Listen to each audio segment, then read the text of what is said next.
Hi, my name is Naima Maisara and I'm from SK Semenyih. Today, I would like to tell you a story about Mr. Snooty Learns a Lesson. Mr. Snooty was a very fine-looking man. He usually wears the most magnificent clothes in town.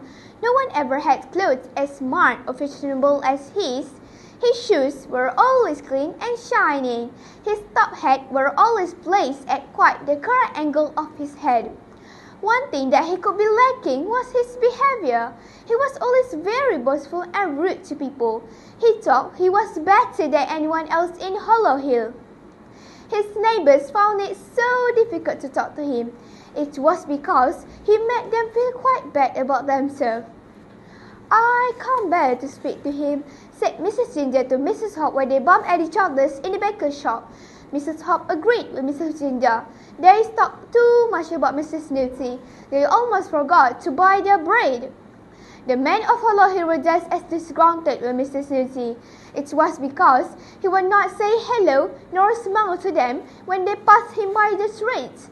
He refused to socialize with them, either in parties or big town celebrations.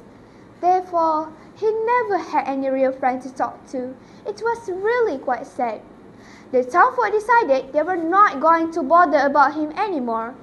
But do you think Mr. Snooty really cared? Absolutely not. He just liked to preen and strut around the town as usual.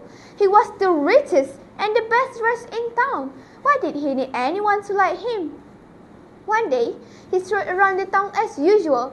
He saw a magnificent gleaming carriage pulled by the most beautiful sleek horses. It drew up at the magnificent inn in town. He was really admired at the carriage. When the carriage stopped, out came the most wonderfully dressed man. The man was wearing satin striped waistcoat. His trousers were of expensive materials too. His shoes were polished to a brilliant shine. He made even Mr. Snooty feel quite shabby. Mr. Snooty took a deep breath, cleared his throat. He stepped forward to greet the mysterious man. It was the first time he had an urge to greet someone. "Hello," said Mr. Snooty to the man confidentially.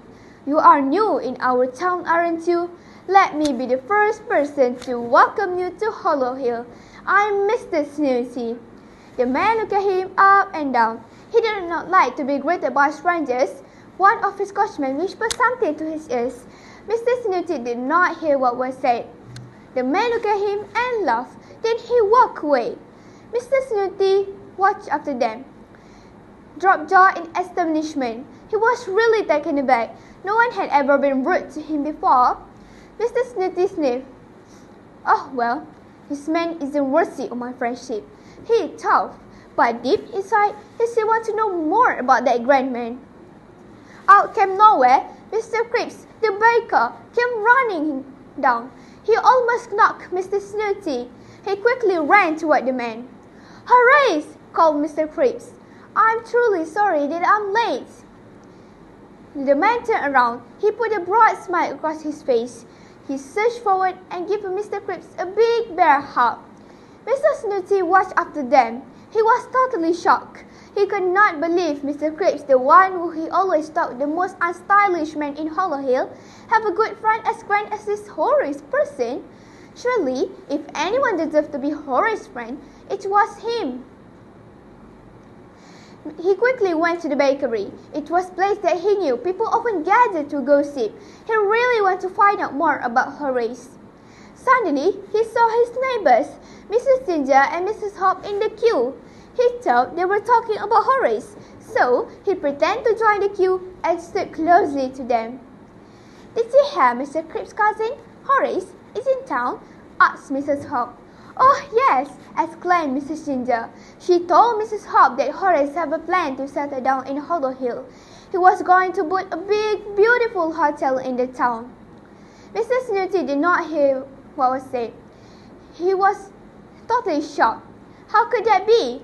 He decided he must get close to Horace, so he can befriend Horace.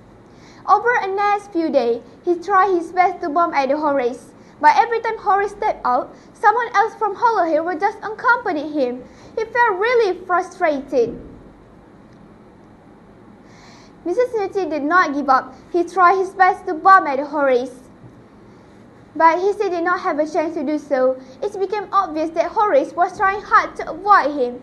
He started to feel hurt and insulted.